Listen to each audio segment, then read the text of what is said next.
Hi, today is December 1st, 2025, and here are my poems for the day.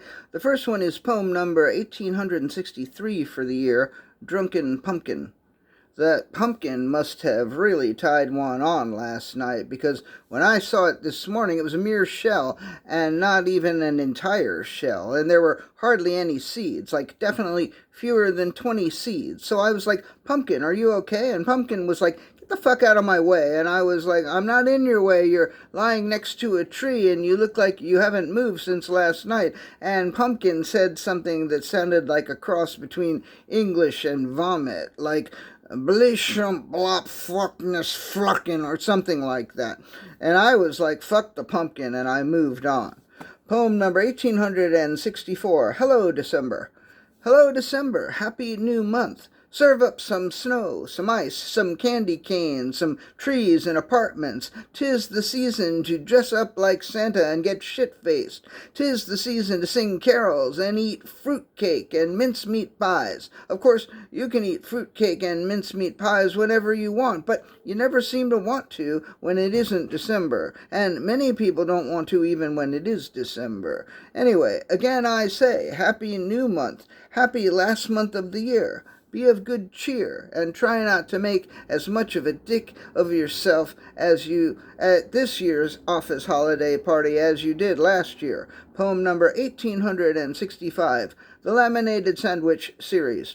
He laminated bread and vegan luncheon meats and vegan cheese and condiments and prepared his works. The most successful work in the series was Ham on Rye, 2021 Ham on Rye. The fun thing about the series was that the parentheticals that identified the materials used was often worded the same way as the title of the work. So the title card for Cream Cheese on a Toasted Pumpernickel Bagel read 2023 Cream Cheese on a Toasted Pumpernickel Bagel, and so on. Oh, or it was fun for him at least, and lucrative. Ham on Rye sold for the asking price of $15,000. Sure beats working, the artist said. Poem number 1866, Snot Waffles. I'm really glad that there is no such thing as snot waffles. It would bum me out to go to the supermarket and pass by the snot waffles. It doesn't matter that I have no intention of buying snot waffles. I have no intention of buying pork or chicken or beef either, but all of those items also bum me out. So I'm glad that insult isn't added to injury in the form of snot waffles. And I really hope no one ever invents them. And the last poem of the day, poem number 1867, Cockwaffles. I'm not as glad about the lack of cockwaffles in my local supermarket as I am about the lack of snot waffles. Snot waffles are just gross, but cockwaffles sound kind of fun.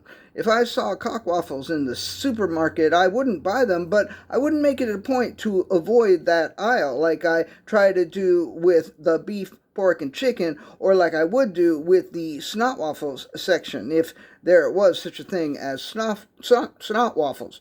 I would probably be at least vaguely and perhaps intensely interested in what cock waffles look like, whereas I don't think I would ever be curious about what snot waffles look like.